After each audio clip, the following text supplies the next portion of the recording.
대한민국 넘버 창업 펌프질 방송 쫄지 말고 투자!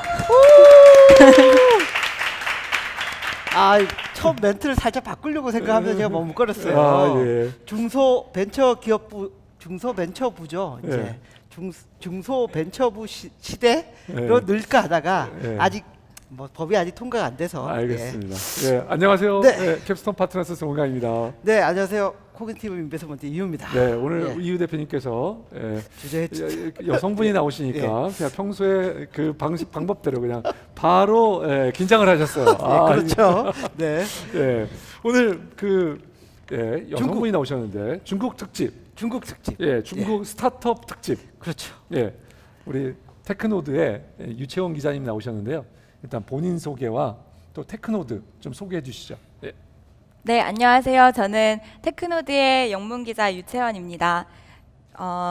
저는 이제 이스라엘에서 먼저 그 스타트업 업계 일을 시작했어요. 그래서 이스라엘에서요. 네, 그래서 한국 스타트업에 이제 마케터로 파견돼서 그 이제 본업은 정말 마케터로서 활동이고 이제 부업처럼 스타트업 인터뷰를 이스라엘에서부터 시작했어요. 그래서 거기서 이제 이스라엘에서 75명 스타트업을 인터뷰하고 그다음에 그 다음 해에는 실리콘밸리에 이제 사업 개발로 파견돼서 거기서도 이제 스타트업 업계분들을 인터뷰하고 이렇게 계속 이제 그건 부업으로 계속 해오신 거예요? 네, 그래서 빅서섹스에 네, 한 2년 정도 기고했습니다. 그래서 그렇게 그 한국 스타트업 다니면서 기고를 하다가 이제 테크노드의 강로 대표님을 그 2013년 비글로벌에서 뵙게 되었어요. 네. 그래서 이제 그 인터뷰를 계기로 테크노드에는 완전히 이제 전업 기자로 입사하게 되었습니다. 원래 마케터 하시다가 기자가 되신 네, 맞습니다. 네. 자, 네. 테크노드를 조금 더 소개해 주시죠. 네. 예. 테크노드는 그 한마디로 말해서 정말로 스타트업들을 위한 온라인, 오프라인을 다 제공하는 회사예요. 그래서 기본적으로 저희는 이제 스타트업 미디어이고요. 중국 스타트업이 해외로 나갈 수 있게 그리고 해외 스타트업이 중국에 나올 수 있게 하는 그 미디어 그리고 이제 컨퍼런스를 굉장히 많이 진행하고 있어요. 그래서 저희는 테크크런치의 중국 쪽 이제 파트너로서 매년 테크크런치 그 상하이, 베이징을 그 주최하고 있고. 있습니다. 네. 네. 자, 테크크런치를 혹시 모르시는 분이 있으면 실리콘밸리에서 가장 유명한 영향력 있는 미디어죠. 네, 그 그렇죠. 테크크런치에 지금 이제 제휴가 돼 있고 네. 어떻게 보면 중국의 테크크런치라고 불릴 수 있는 회사가 바로 테크노드인데요. 그러면 보통 뭐 중국의 어떤 미디어잖아요. 네, 맞습니다. 그러면 그 한국 사람이 들어가기가 쉽지 않을 것 같은데요. 예, 그 아까 뭐 대표님 얘기도 하셨지만 거기서 중국 그 기자들 비중하고 뭐 한국 기자들 어떤지 그런 상황을 좀 얘기해 주시죠. 네, 지금 테크노드는 그 이제 2011년에 설립돼서 이제 올해로 6년 차죠. 6년 차인데 그 지금 45명이 있고요. 이 중에 외국인이 3명 있어요. 그래서 저희 영문 팀에 이제 6명 기자가 있는데 그 중에 이제 그 미국인 이제 편집장 그리고 영국인 기자 그리고 한국인은 제가 유일합니다. 그래서 나머지는 정말 다 중국 분들이고 이렇게 팀이 구성되어 있습니다. 자, 지금 주로 뭐 취재하시거나 관심 있는 그 기업들이나 요거에 대해서 조금 말씀해 주십시오. 뭐 관심 있는 지역이나 중국을 워낙 큰 나라라 다 커버하기 힘들잖아요. 네, 지금 그 일단 수로 말씀드릴게요. 일단은 그 피자판을 생각하시면 돼요. 그래서 그 중국의 70%의 회사는 제가 지금 말씀드리는 4개 지역에 다 편중되어 있어요. 그래서 이제 피자판에서 이제 반 조각은 다 베이징이고요. 4분의 1 조각이 상하이고 나머지 조각씩을 이제 신천이랑 광저우인데 그 와중에 지금 항저우가 많이 커지고 있어요. 그래서 제가 지금 말씀드린 4개 도시는 다 중국의 1선 도시거든요. 근데 이제 1선 도시가 포화 시장으로 가면서 2선 도시가 점점 그 주목을 많이 받고 있어요. 그래서 그 알리바바가 나온 항저우 그리고 인구가 이제 굉장히 많은 그 청두 이제 내륙 팬다 많은 도시 그리고 뭐 텐진이라던가 성도. 네, 성도. 그리고 천진. 뭐 칭다오 아니면은 그 시안 다 굉장히 뜨고 있는 이선 도시들입니다. 네, 스타트업들이 뜨고 있는 도시고요. 그 중에서 우리 유채원 기자님이 주로 커버하는 도시는 상하이입니다. 상하이. 상하이에 있는 도시. 네, 그리고 두 번째가 이제 심천 많이 다루고 있습니다. 상하이와 심천을 다루시고 계시고. 최근 중국 그 스타트업 창업 분위기는 어때요? 뭐 많이 하는 업종이라든지 어느 그런 업종이나 어느 회사가 스타트 쪽에서 주목을 받는지. 지금 가장 이제 최근 트렌드가 아무래도 저희도 이제 인공지능이나 아니면은 그 가상현실 쪽으로 굉장히 많이 다루고 있고 그쪽에 이제 저희 독자들도 많이 그 관심을 가지고 계셔서 지금 그런 스타트업들이 중국에서 제일 많이 나오고 있어요. 그리고 점점 이게 그 중국에서는消费升值라고 해서 그 소비자들이 점점 더 소비 수준이 그 높아지면서 그런 라이프 스타일 앱들도 점점 나날이 갈수록 발전하고 있어요. 그래서 이런 소비자 업 쪽으로는 이런 그 좀 라이프 스타일 쪽. 구체적으로 얘기해 그래서 그 예를 들어서 제 생활 속에서 자주 쓰는 앱들 예를 많이 들어드릴게요. 지금 중국에서 가장 핫한 스타트업이 그 모바이크랑 오포라는 그 공유 자전거예요. 공유 자전거. 그래서 거기가 굉장히 핫하고 정말 모바이크가 나오기 전후로 나눌 수 있을 정도로 지금 중국 안에서 그 영향력이 엄청나요. 그래서 그 모바이크가 있은 이후로 제가 거의 지하철을 탈 필요가 없어요. 그 재미있는 서베이 결과가 있었는데 그 5km 이내 거리면은 모바이크를 타고 가는 게 자동차로 이제 막히는 길 가는 것보다 더 빠르다는 그 결과가 있었거든요. 근데 정말 중국에 지금 55%의 이제 자동차가 있던 사람들이 다 모바이크로 이렇게 갔다고 그 설문 결과에서 밝힐 정도로 중국에서 지금 그 자전거 공유. 그냥 아무 데다가 놔둬도 되는 거예요? 아무데나 놔둬도 됩니다. 그래서 자 우리 그 쫄투에 우선 첫 번째 중국 소개 기업 모바이크와 오포에 대해서 조금만 얘기를 좀 더 하시면 좋을 것 같은데 자 사용법은 앱을 해서 등록을 하고 그다음에 한 번 이용할 때마다 차감을 하죠. 네, 맞습니다. 조금 더 설명을 해주시죠. 그래서 그 간단하게 알려드릴게요. 제가 아침에 예를 들어서 이제 인터뷰를 30분 거리에 있는 그 뭐 한 2km 되는 기업에 가야 되면은 이제 집에 나오자마자 모바이크 앱을 켜요. 그러면은 모바이크 앱에서 제 주변에 있는 모바이크가 어디 있는지 다 결과가 나오거든요. 저는 정말로 매일 이제 사냥감을 찾는 것처럼 그 정말 주변에 있는 모바이크를 딱 이제 찾아가지고 그 스캔을 해요. QR 코드를 이제 스캔하면은 그 바로 자물쇠가 열려요. 그러면은 바로 이제 타고 그 목적지까지 갑니다. 그러면은 이게 그 30분에 1위안 정도 차감해요. 그래서 1,600원, 1,700원 정도. 아니요. 1위안이면은 거의 뭐 200원 정도밖에 안 되죠. 160원, 170원. 네. 오포는 그것보다 더 싸요. 그래서 그 굉장히 이제 저렴한 비용으로 먼 거리를 다닐 수 있어서 굉장히 좋습니다. 자 모바이크하고 오포 때문에 근데 사회 문제도 있다고 알려져 있는데 너무 많은 모바이크와 오포가 그냥 길거리에 널려 있어서 시정부에서 모바이크와 오포를 불러서 해결하라고 했다는 얘기도 있는데. 그러니까 따로 차로 하면 주차인데 자전거를 놓을 수 있는 장소가 구비된 건 아니고 그냥 아니에요. 이제 그게 생기고 있어요. 원래 그런 문제가 굉장히 많았었는데 이게 제가 체감상으로는 정말 지난달부터예요. 그래서 이제 그 사람들이 다니는 인도에 하얀 예쁜 선이 그어지기 시작했어요. 그래서 그 안에다가 꼭 되어야 하고 아니면은 그 이제 화단이랑 이제 자전거 거치할 수 있는 공간을 마련해서 사람들이 이제 거기 될 수 있게끔 하고 이제 그 모바이크 같은 경우에는 특히 GPS가 달려 있어요. 그래서 GPS로 이 사람이 이상한 곳에 되었을 때 그거에 대해서 경고가 나간다던가 이렇게 그런 식으로 유도를 하고 있죠. 투자도 상당히 많이 받았을 것 같은데요. 네, 투자 굉장히 많이 받았습니다. 그래서 어느 정도 규모로 받았나요? 그 각각 550 밀리언 USD를 받았거든요. 그러면 6천억. 정도 되는.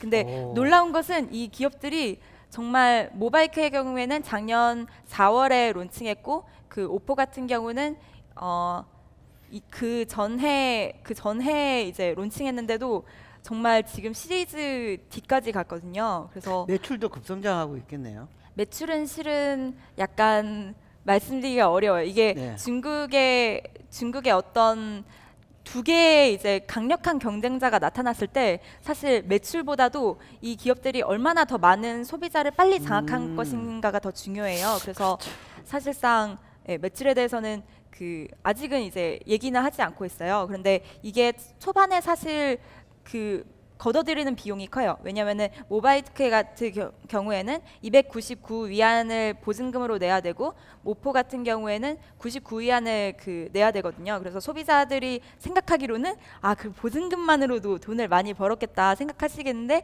이제 저희가 이제 질문했을 때 그거를 다른 계정에 보관을 해서 바로바로 소비자들이 이제 환불받을 수 있게 한다고 하더라고요. 그래서 실제로 아직은 이제 매출에 대해서는 이야기하는 단계는 아닌데요. 여기서 재미있는 비즈니스 모델이 있어요.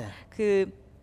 오포 같은 경우는 아직은 거기에 대해 발표하지 않았는데 모바이크는 굉장히 준비가 잘 된 기업으로 시작을 했어요. 그래서 기술을 GPS를 이제 넣고 그리고 그런 자물쇠. 자물쇠 기능을 굉장히 잘 장착해서 지금 모바이크 안에 쌓인 데이터가 정말 엄청납니다. 이동 데이터가. 네.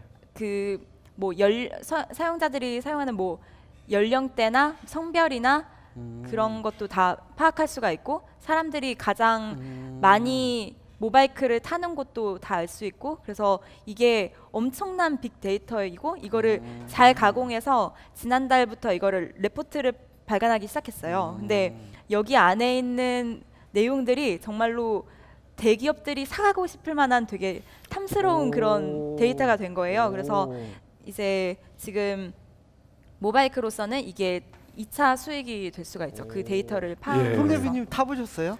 죄송합니다. 못 타봤습니다. 그러시구나. 아무튼요. 모바이크하고 중국 많이 다니시던데. 아니요, 아직. 제가 그렇게 많이 가진 않아요. 네. 최근에는. 앞으로 알겠습니다. 타보려고요. 자, 라이프 스타일 얘기하는데 우리가 모바이크와 오포에 저 사실 모바이크 오포 얘기를 너무 많이 듣고 있어요. 간 사람마다 그 난리라고. 또 첫 번째 라이프 스타일로 모바이크 오포 하셨고 또 두 번째 또 하나 더 소개해 주시죠. 또 킵이라는 아침에 일어나서 모바이크만 타고 그냥 집으로 가시고 그건 아니잖아요. 자전거 타고 이동해서 또 뭐 할 거 아니에요. 네, 킵을 꼭 소개해드리고 싶어요. 킵은 뭐예요? 킵이 정말 몸매를 유지하는 킵. KEP. KEP. 그래서 이 킵으로 인해서 정말 헬스장들이 트레이너 그런 대금을 못 받을 정도로 지금 중국 내에서 정말 잘 성장하고 있어요. 그래서 서비스를 좀 더 제가 중국 내에서 일단 중국 내에서 꼭 헬스장을 다녀야 돼요. 왜냐면은 공기가 나쁘기 때문에 밖에서 운동하기가 힘들거든요. 그래서 이제 대체로 헬스장을 다니는데 헬스 비즈니스도 드네요. 공기가 나빠서. 그래서 작년에 제가 헬스장 1년 등록하고 트레이너를 계속 써서 운동을 했는데 와 돈이 엄청 많이 드는 거예요. 근데 그 와중에 킵이라는 서비스를 발견했어요. 그래서 킵을 통하면은 매일매일 제가 근력 운동을 하거나 아니면 살을 빼는 목적이거나 이런 목적을 세우고 거기에 맞게 하루하루 운동량이 배정돼요. 그래서 여기에 맞게 정말 그냥 매일매일 영상 보면서 운동하는 거예요. 그래서 사실 굉장히 단순하죠. 근데 지금 팀쿡도 중국에 방문했을 때 방문한 기업 중에 킵이랑 오포가 있었어요. 그 정도로 젊은이들이 굉장히 사랑하고 있는 앱인데요. 이제 킵 같은 경우에는 또 대단한 점이 그냥 보면서 운동하면 보면서 운동하는 거예요? 네, 맞아요. 그래서 여기가 소셜 네트워킹 기능을 굉장히 잘 넣었어요. 그래서 제가 그날 운동했을 때 이거를 달성했을 경우에 저랑 같은 템포로 운동하고 있는 친구들을 이제 상황을 보여주고 이런 식으로 그런 기능을 굉장히 잘 넣었습니다. 공유도 하고. 네, 알겠습니다. 네. 킵. 그리고 운동한 다음에는 또 먹고 이런 것도 해야 되잖아요. 네, 그래서 아무래도 배달앱 같은 경우에는 정말 이제 중국의 컵라면 판매량이 줄 정도로 중국의 배달 앱이 다루는 커버리지가 되게 많아졌어요. 그래서 호텔 셰프가 나와서 최고급 레시피로 이제 집에서 조리할 수 있게 재료만 보내주는 그런 배달 서비스도 있고, 네. 아니면은 그냥 그냥 뭐 KFC 배달 서비스도 있고 굉장히 세분화돼서 나가고 있어요. 네. 뭐 그 한국에도 좀 계시고 중국에도 좀 계신 거예요? 아니면 중국에서만 거의 계신? 네, 중국에서만 있습니다. 그래서 한국에는 한국의 IT 상황이나 이런 스타트업 분위기나 이런 거는 좀 그래도 여기 스타트업 업계에 있으니까 좀 많이 들으셨을 거 아니에요? 네, 출장 올 때마다 그래서 이제 듣고 있어요. 그런데 그 중국과 한국의 어떤 스타트업의 수준 아니면 뭐 실력차, 뭐 어떤 기술력 어느 정도 차이 난다고 보세요? 기술력 뭐 여러 가지 방면에서 뭐. 네, 일단은 가시적으로 보이는 것들에 대해서 조금 설명을 드릴게요. 실은 중국에 이제 창업권에 있는 분들이 나이가 굉장히 젊으세요. 네. 그 시진핑 이제 주석의 같은 연배 세대가 중국에 이제 문화대혁명을 겪었던 시기라서 이제 사실 교육을 잘 받지 못한 분들이세요. 그래서 지금 창업을 해가지고 성공하신 이제 40대 되는 분들, 예를 들어 알리바바나 뭐 샤오미나 그런 이제 대표님들은 이제 거의 다 이제 40대 초반 정도이고요. 그리고 지금 활발해서 백만장자가 된 분들이 30대가 굉장히 많아요. 그래서 실제로 이제 서양의 백만장자는 56세 정도 됐을 때 중국의 백만장자는 30대 중반이라는 연구 결과가 있었어요. 그 정도로 창업해서 성공한 세대 중에 정말 30대가 많아요. 그리고 지금 굉장히 활발하게 주목을 받고 있는 게 중국의 조링호, 그래서 1990년대 이후 출생, 그래서 이제 28세 이하죠. 그래서 그 친구들도 굉장히 지금 많이 창업을 하고 있고, 그리고 어떤 기업에 방문했을 때, 예를 들어 알리바바나 뭐 여러분이 어떤 중국의 대기업을 방문했을 때도 그 세대가 진짜 주를 이루고, 그리고 해외 유학을 굉장히 많이 다녀온 친구들이라서 영어나 뭐 중국어나 굉장히 다 능통하고 지식 수준도 굉장히 높고 그래서 많이 각광받는 세대입니다. 네. 그래서 그런 부분에서 한국보다 중국이 확연하게 약간 젊습니다. 네, 젊은 부분입니다. 수준은 좀 높. 수준에 대해서는 이게 케이스 바이 케이스로 봐야 돼요. 그래서 외국에서 공부하고 온 친구들의 경우에는 기술 수준이 굉장히 높아요. 미국의 이제 굉장히 좋은 대학에서 기술 이제 공부하고 온 친구들은 나중에 이제 중국에 와서 그런 기술적으로 이제 창업을 많이 하고요. 만약에 이 친구들이 정말 지방 도시에서 베이징에 올라와서 베이피아오라고 하거든요. 그런 베이피아오 친구들이 한 스타트업의 경우에는 아이디어 기반이 많고 이런 식으로 약간 차이점이 있어요. 아이디어 기반으로 가던가 외국의 유학파들은 기술 기반이 많고.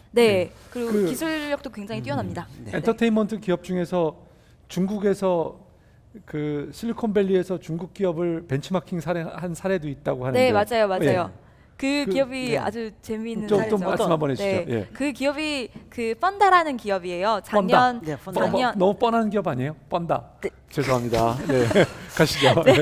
펀다라는 한국 회사도 있습니다. 그건 펀다 아니겠습니까? 이건 펀다. 네, 펀다. 그래서 펀다라는 기업이고 여기가 작년 5월에 론칭을 했어요. 작년 5월에 론칭했는데 정말 여기가 일주일 만에 뭐 10만 명의 유저를 끌어모을 정도로 굉장히 큰 주목을 끌었어요. 일주일 만에 10만 명이 중국에서는 왠지 뭐 그렇게 많아 보이진 않는데요. 그럴 수 있죠. 근데 그만큼 이제 고속 성장을 많이 한 기업이에요. 그래서 여기가 초반에 그런 앱 안에 유명 인사들을 굉장히 잘 활용했어요. 이 앱을 간단하게 설명을 드리면요, 예를 들어서 한국의 뭐 지드래곤이라고 합시다. 그러면은 지드래곤에게 팬들이 질문하고 싶은 게 너무 많을 거 아니에요. 그러면은 한 사람이 이 지드래곤한테 하고 싶은 질문에 대해서 뭐 20만 원을 베팅을 걸어요. 그러면은 제가 이 베팅을 건 지드래곤한테 하는 질문, 뭐 지드래곤은 10년 후에 뭐 어떨 것 같아요? 그런 질문을 했다고 합시다. 그러면은 팬들이 한 200명 정도 모여요. 저랑 똑같은 질문을 지드래곤한테 하고 싶은 사람이. 그러면 이게 일정 액수에 다다르면은 이게 정말 지드래곤한테 그 질문이 가요. 그러면은 그때 돈은 뭐 예를 들어 100만 원 정도 모였다고 합시다. 그러면은 지드래곤이 여기에 대해서 음성으로 1분만 대답을 할 수가 있어요. 그러면 돈을 낸 사람들만 그 1분 대답을 들을 수 있어요. 그런 다음에 그 100만 원을 회사랑 지드래곤이랑 질문한 사람이랑 나눠 가져요. 그래서 그러니까 이게 대박 났어요, 정말. 질문을 처음에 채택도 베팅한 내야 사람만. 되고 네, 또 네. 베팅한 사람 그리고 이제 나머지 베팅한 사람들은 다 자기 예. 돈 낸 만큼 듣는 거죠. 예. 그러니까 저도 이제 얘기 들었는데 유사 서비스가 따라서 또 한국에서 나오고 있어요. 진짜요? 근데 정말 그런 운이- 친구들도 만나봤는데, 네. 그러니까 일단 중국이 먼저 시작하고 이제 한국이 따라가는 형국이 된 것 같아요. 이런 네. 부분들이. 예, 예.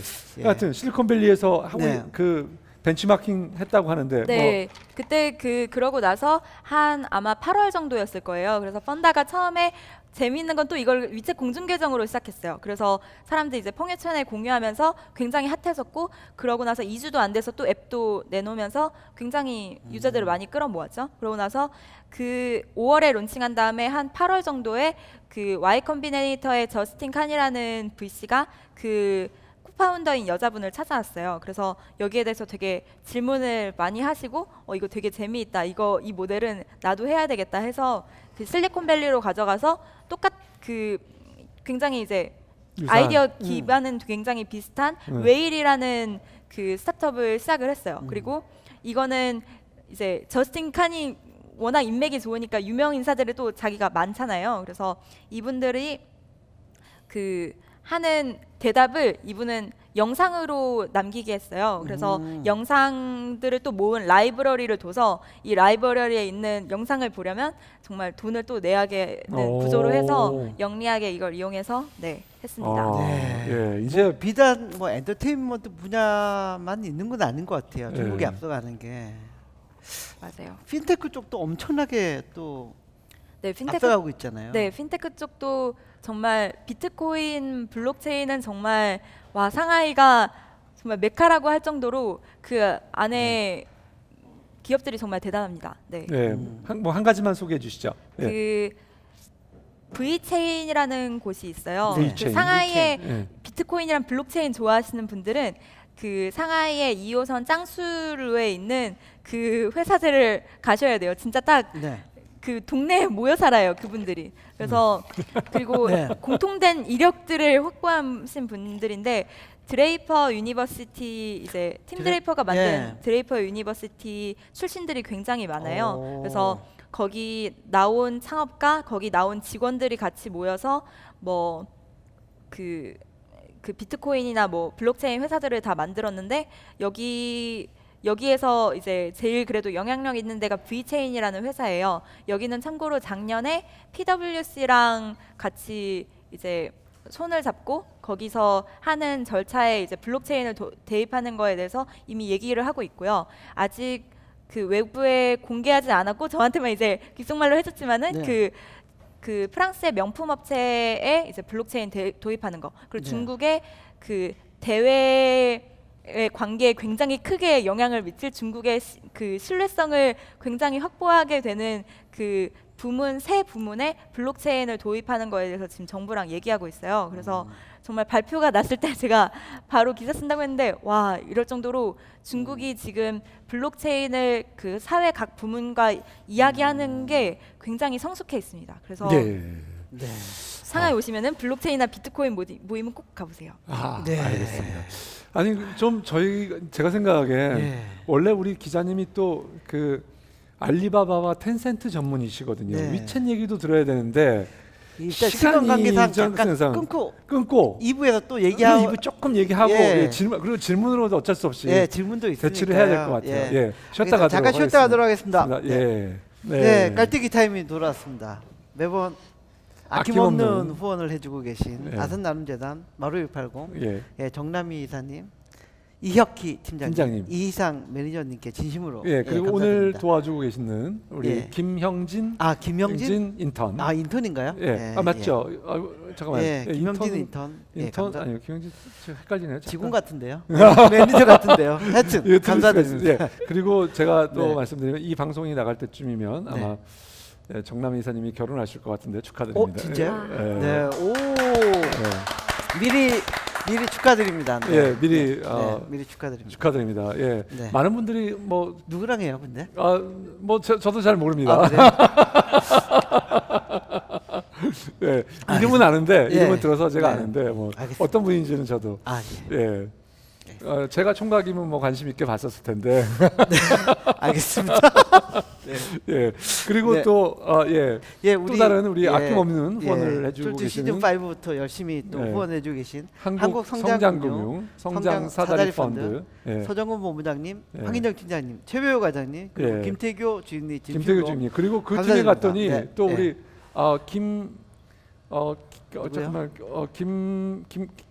죄송합니다. 예, 하여튼 같은 팀에 계신 오늘 스타일이 좋으셨던 김태수 차장님이 계신데 같은 팀에 제가 가봐서 오늘 이제 성장사다리에 갔더니 황인정 팀장님 앉아 계시고 맞은편에 우리 늘 언급하는 분들이 다 앉아 계신데 한 분이 우리가 늘 안 하면 김태수 차장님이 계신데 김태수 차장님 이번 기회에 저희가 사과의 말씀드리고 김태수 차장님께도 감사의 말씀 다시 드립니다. 오늘 뭐 질문도 많이 있을 듯한데요. 근데 모르겠네요. 또 중국이라 저희가 또 질문을 또 많이 해야 될지 모르고 한번 질문을 받아보도록 하겠습니다. 네, 안녕하세요. 아까 전에 테크노드에서 해외 스타트업의 중국 진출도 돕는다고 말씀을 해주셨는데 우리나라 스타트업들이 혹시 진출한 케이스가 있는지, 그리고 또 혹시 그 이외에도 우리나라 스타트업들이 중국에 진입하기 위해서는 어떤 식으로 접근하는 게 가장 좋을지가 궁금합니다. 네, 좋은 질문 주셔서 감사합니다. 실은 디캠프를 통해서 매년 한국 스타트업 10팀 정도를 선발해서 저희 쪽에 이제 보내주고 계셨어요. 그래서 상해 MWC 하는 그 시즌에 비슷하게 하던데 맞습니다. 맞죠? 네, 맞아요. 테크크런치. 테크크런치 샹하이. 6월에 테크크런치 상하이, 그리고 11월에 테크크런치 베이징이 있거든요. 그래서 이제 저희 이번에는 신천에서 하고 다음 주에 하는데요. 이런 식으로 이제 스타트업이 자기네 부스도 하고, 그리고 테크크런치에서 이 VC 미더이 있어요. 그래서 중국 VC랑 면대면으로 10분 동안 대화할 수 있는 그 자리가 있거든요. 그래서 한국의 비투링크 같은 경우는 VC와 이제 대담하는 그 자리에서 DT캐피털에 이제 투자를 받는 계기를 마련했어요. 거기서 처음 DT를 만나서 소개해 주셔가지고 됐던 거군요. 그리고 이제 스튜디오 시드 같은 경우는 아예 스튜디오 시드. 김수 대표님. 김수 대표님은 아예 스타트업 컴페티션에 나가서 2015년 11월 스타트업 컴페티션에서 탑 5 안에 들으셨어요. 그래서 컨버티블 노트로 그때 한국 돈으로 1억 상당의 그거를 받으신 걸로 알고 있어요. 그래서 이런 식으로 굉장히 이제 그러면은 노출도가 굉장히 많거든요. 저희도 이제 미디어 커버리지하고 저희가 6,000명이 오는 행사기 때문에 그때 이제 단기적으로는 그런 행사를 최대한 이용하시면 좋아요. 그리고 이제 두 번째로는 좀 장기적으로 생각하실 때 어떻게 중국에 오시면 좋으냐면요. 사실 엑셀러레이터를 굉장히 많이 추천드려요.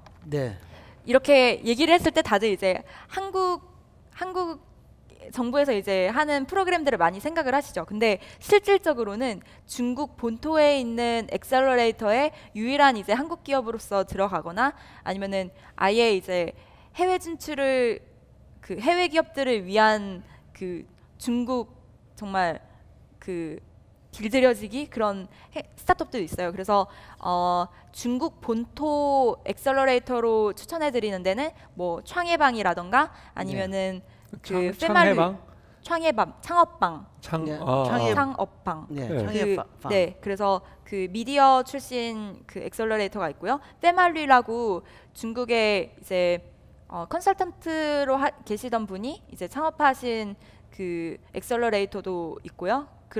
그런데 가면은 정말 유일한 한국 스타트업이기 때문에 모든 리소스를 중국 스타트업이랑 다 공유해요. 그래서 지금 멤버십이라는 한국에 거의 뭐 한 번에 이제 딜하는 건이 막 30억 매출이 날 정도로 굉장히 잘하고 있는 멤버십이라는 회사가 있는데 거기도 창업방 출신으로 해서 굉장히 잘한 케이스죠. 그리고 이제 두 번째로 해외 스타트업이 중국에 오는 경우에 중국어는 못하고 근데 영어는 괜찮으신 경우에는 차이나 엑셀러레이터를 정말 강추합니다.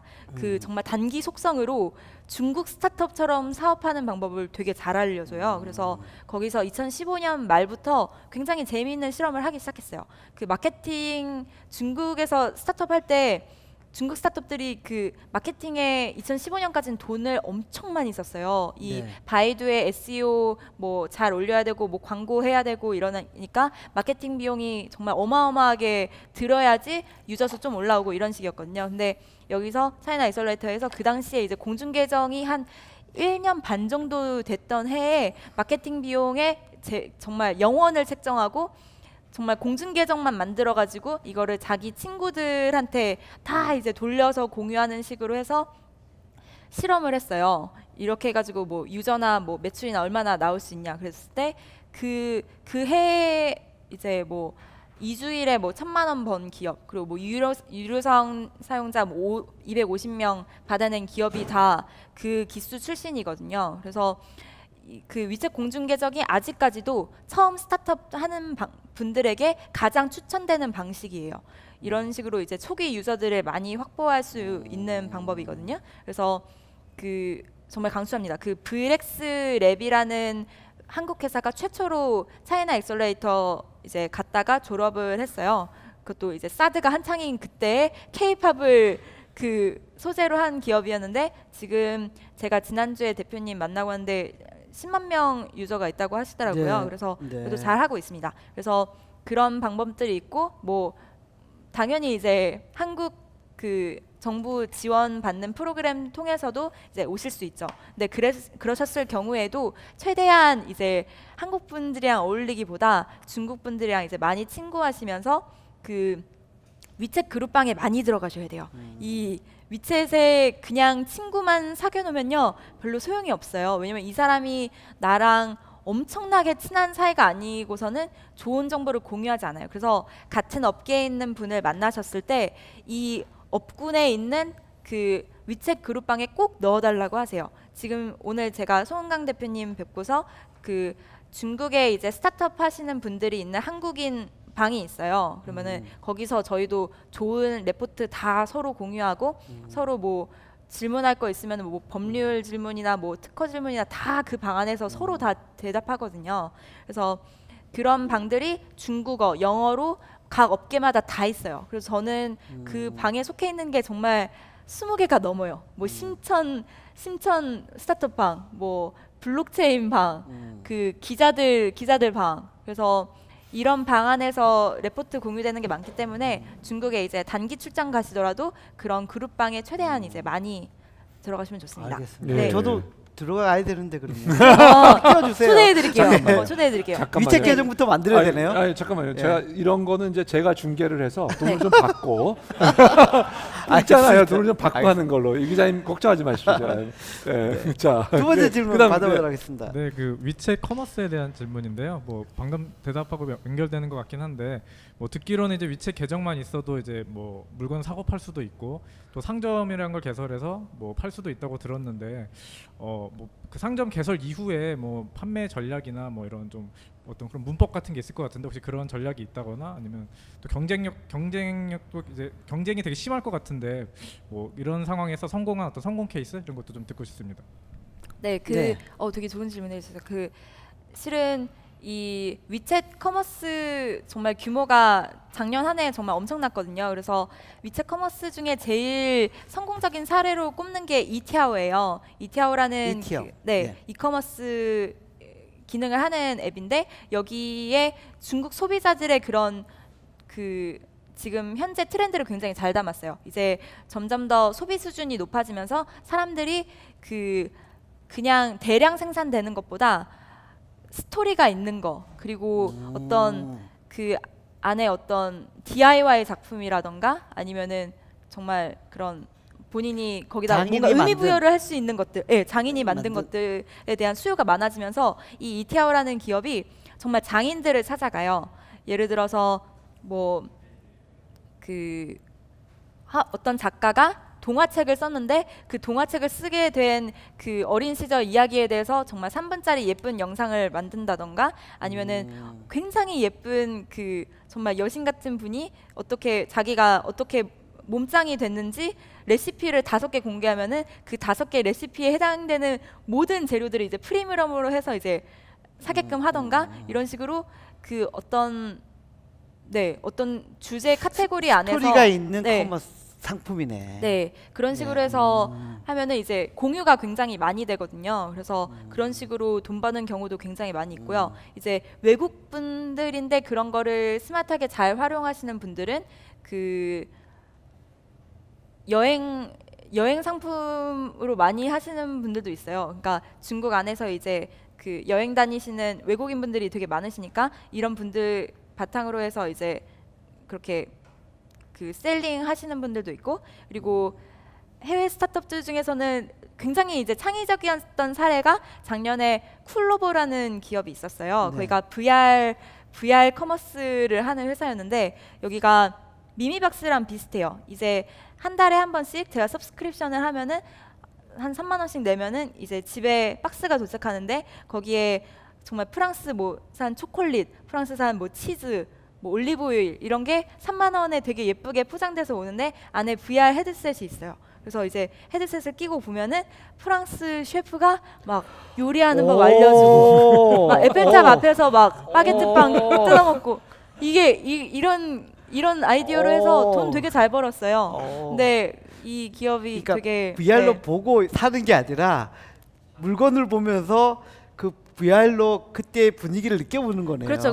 그래서 여기가 작년에 단기 매출 굉장히 많이 났었어요. 아 그리고 굉장히 실질적인 전략 알려드릴게요. 이게 그 소셜 네트워크별로 다 있는데 사실은 위챗이 지금 포화 시장이 됐어요. 그래서 지금 이 시점이 약간 중국의 소셜 네트워크 여러 개를 좀 섭렵할 줄 알아야지 좀 스마트하게 좀 소비자를 많이 끌어모을 수 있는 때거든요. 위챗만으로는 안 된다. 네, 위챗만까지는 안 돼요. 예, 그럼 뭘 해야 되나요? 그래서 웨이보라던가 아니면은 바이두 티에바라던가 아니면 쯔후라던가 또우반이라던가 그런. 또우반은 뭔가요? 죄송합니다. 또우반은 뭐라 해야 되나 문학이나 그러니까 책이나 영화나 예술에 관련된 거나 아니면은 운동이나 이런 사람들이 커뮤니티가 있는 앱들이에요. 그러면은 예를 들어서 한 가지 예만 들어드릴게요. 바이두 티에바는 그 사람들이 관심사가 있는 것들에 대해서 그 네이버 카페처럼 이렇게 커뮤니티가 모아지는 거예요. 그러면은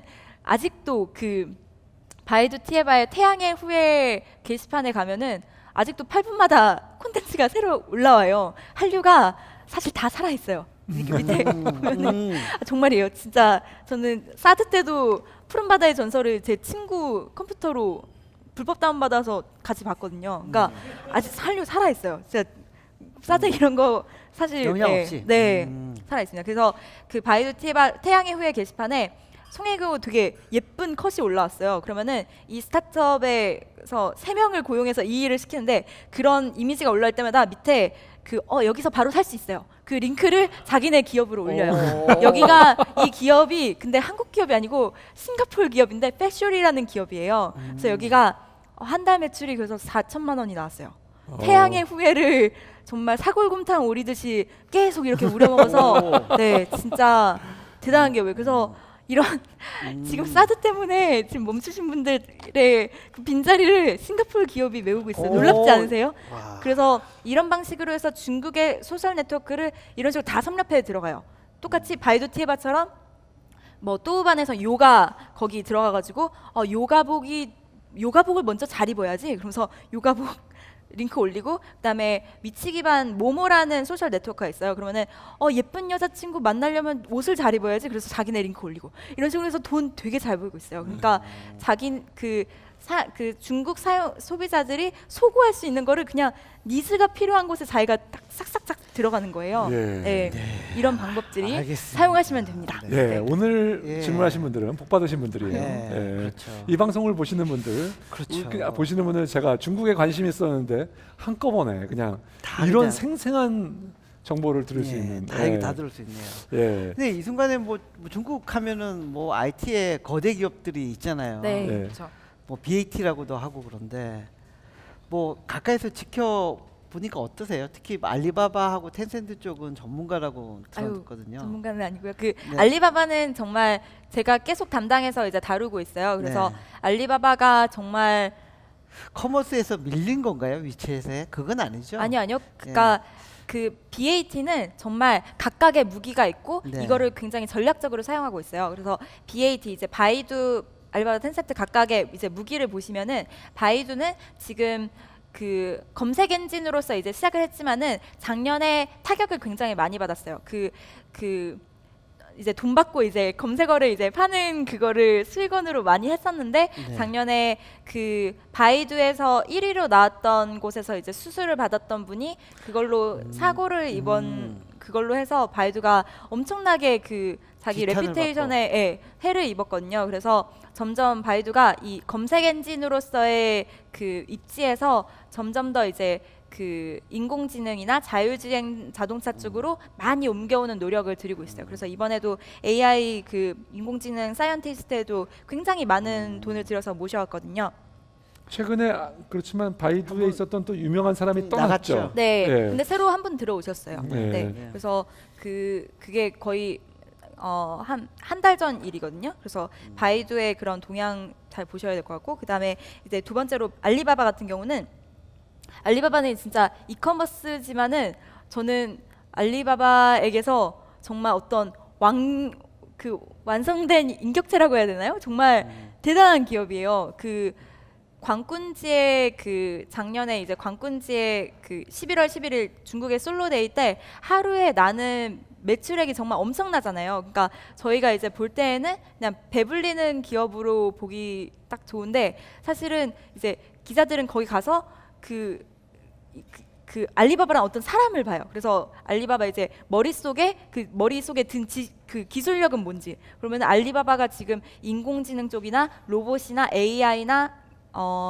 그 가상현실이나 이런 쪽에 들이고 있는 노력이 각각 부문별로 굉장히 엄청나거든요. 그래서 그런 부분이 있고, 그 알리바바 이제 입술, 정말 알리바바 그 마윈 회장이 작년에 그 광군제 때 그 매출액을 내고서 무슨 말을 했었냐면은 자기네는 올해 이번에 낸 매출액이 중요한 게 아니다. 우리는 이제 알리바바를 어떤 하나의 경제 단위로 생각하고 더 높은 목표를 지향해서 그 정말 사회적으로 좋은 일을 하는 그런 회사가 될 거라고 하면서, 이제 우리는 엔지니어만 필요한 것도 아니고 뭐 경제학자, 뭐 사회학자, 그리고 뭐 그런 사람들까지도 모아서 더 큰 비전을 볼 수 있어야 된다고 그렇게 말하고, 이제 알리바바에 있는 이제 사람들도 굉장히 이제 나이도 젊고, 알리바바에 있는 직원들 공통점이 정말 말빨이 굉장히 강해요. 마윈을 이제 닮은 어떤 부분 같은데요.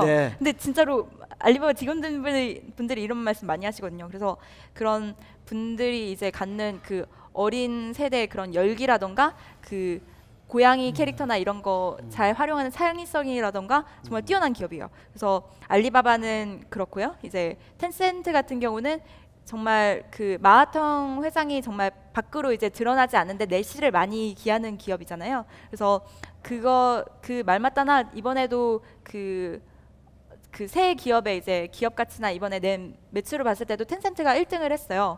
그리고 엄청나게 이제 그 예상한 금액보다 훨씬 더 많은 성과를 이번에 이뤄냈는데, 그 안에 위챗이 점점 더 이제 뭐 사업을 하는 툴로서 무척 이제 부상하다 보니까 그런 부분에서 굉장히 그로 인한 수익도 많이 얻고 있는 시점입니다.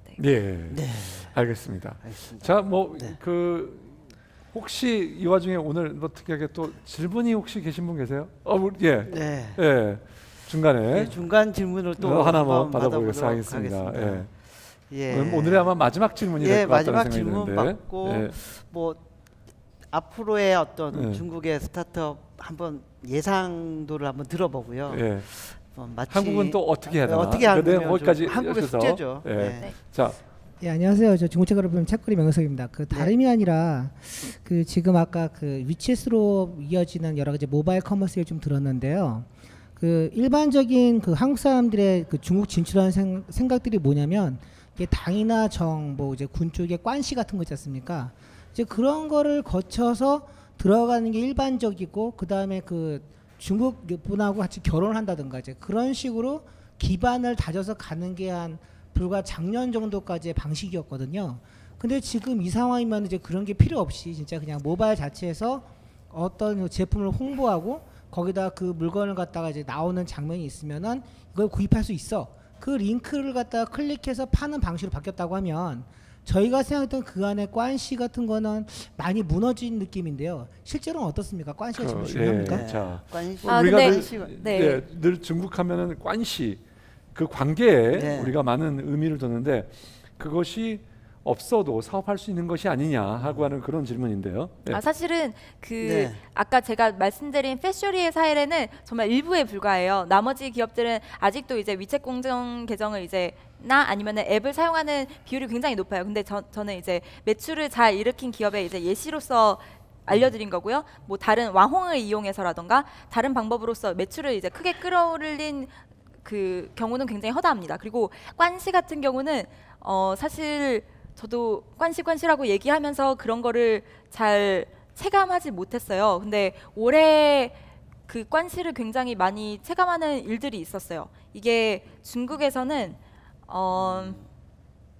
일단은 이게 약간 그 직원이랑 대표랑 약간 달라요. 직원들 그 특히 이제 또래에 있는 친구들이랑 있을 때는 정말 한결같은 모습이고 그리고 정말 다 퍼줘요. 예를 들어서 테크노드에 제가 왔을 때 그냥 텃세 없이 회사의 뒷담화를 제 앞에서 그냥 일주일 안에 다 들려주는 거예요. 그러니까 이런 식으로 중국 친구들이 정말 대가를 바라지 않고 다 퍼주는 이런 정 같은 문화가 있어요. 그러한 가운데 이제 대표님들 같은 경우는 삼국지에 나오는 그런 그 기싸움처럼 서로 막 속이고 된다고 했는데 뒤에서 안 된다고 그러고 그래서 약간 그 뭐라 해야 될까요? 정말 그런 고수들 그런 플레이를 보여주거든요. 근데 이런 차이를 되게 많이 경험했었는데요. 올해 제가 되게 중국에서 이제 혼자 한국인으로서 되게 이방인 같은 위치에 있다가 좀 천천히 말씀해도 괜찮을 것 같아요. 네? 좀 천천히 말씀해도 괜찮을 것 같아요. 네. 죄송합니다. 괜찮아요. 네. 네. 올해는 정말 내가 외국인으로서 이 기업에 있는 게 아니라 나도 정말 중국에 있는 기자로서 일원이구나, 해야 이제. 되겠다라는 생각이 들어서 올해는 정말 중국어 인터뷰를 꼭 하기 시작했어요. 작년까지 이제 영어를 많이 섞어서 했다면 올해부터는 정말 중국어 인터뷰를 하기 시작했는데 그러면은 중국어 인터뷰를 이제 이 대표님이 받고서 제가 이제 인터뷰를 할 때 영어로 받아 쓰거든요. 그러면은 어떤 대표님은 정말 깜짝 놀랐는데 제가 인터뷰 받아 적은 걸 다 일일이 꼼꼼히 다 확인하시는 거예요. 그런 다음에 괜찮은데? 그렇게 하신 다음에 정말 그 창업가분이 상하이에 있는 모든 창업가들이 있는 한 300~400명 되는 그 방에 저를 초대해 주셨어요. 그런 다음에 이 상하이 창업가들이 각각이 누구고 왜 이 사람이 중요한지에 대해서 다 저한테 알려주시더라고요. 근데 정말 2년 한 2개월 동안 그 대표님 만나기 전까지 저를 그런 식으로 그룹방에 넣어준 대표님 하나도 없었어요. 두 번째로 이제 중국 VC분을 인터뷰하게 됐어요. 그 DFJ의 이제 그 VC분을 인터뷰하게 됐는데 네. 그 VC분도 이제 그 사무실에 찾아가서 그분이 이제 중국어로 하시는 거를 제가 이제 다 그 영어로 이제 기사화를 했어요. 그래서 기사화를 하고 딱 그분한테 링크를 딱 던져주고 나서 이제 저한테 그룹방 그거를 초대장을 주시더라고요. 그다음에 그룹방에 들어가가지고 정말 보니까 VC들밖에 없는 거예요. 그래서 상하이에 VC들이 다 있는 그룹방에서 또 매달 그 VC들 모임이 열려요. 그럼 가면은 막 뭐 포춘 기업들도 있고 뭐 알리바바도 있고 그런 식으로 이런 그 뭐라 해야 될까요? 중국인들이 이제 겉으로는 그런 걸 전혀 드러내지 않아요. 얘가 마음에 안 들고를 이제 드러내지 않는데 어떤 한 명의 뭐 정의라던가 그 사람의 능력이라던가 어떤 이 사람이 우리 그룹에 기여할 수 있는 입지가 됐을 때 이 친구들을 우리의 일원으로 받아들여서 그 외국인이 됐던 누가 됐던 간에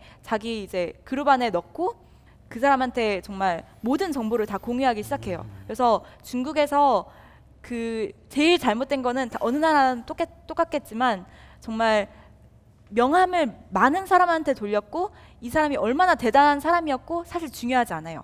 제가 그 엄청난 VC분들 만났을 때 당연히 위챗 추가하죠. 그러면은 그분이랑 이제 30초 동안 얘기하고 앞으로 너 질문 대답해줄게 이러신 다음에 제 친구 추가 끝까지 받아주지 않으세요. 근데 정말 진실된 대화를 나눈 분들 있죠. 제가 왜 중국에 왔고 저는 왜 이 기업이 좋았고 진정성 있는 대화를 나눈 대표님들은 거기에 대해서 그 관시를 정말 이어가세요. 그래서 중국에 있을 때 그런 진정성 있는 한 명의 친구가 다른 분들보다 많이 도움이 된다는 거를 기억하셨으면 좋겠습니다. 예, 아무리 알겠습니다. 그 소셜 환경으로 바뀌어도 예. 관시는 그래도 이너서클 들어가는 거는 어느 나라도 쉽지 않은데 중국도 여전히 예.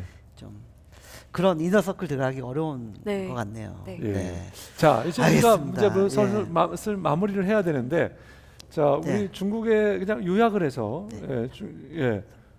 중국에 뭐 간단히 요약을 해주시고 우리 한국 기업이 어떻게 해야 되나요? 네. 네, 일단은 정말 모든 게 위챗입니다. 정말 여러분의 이메일은 중요하지 죄송합니다. 않고요. 모든 게 위챗이다. 저는 모든 게 미쳤습니다. 그런 줄 알았어요. 모든 게 위챗이다. 네.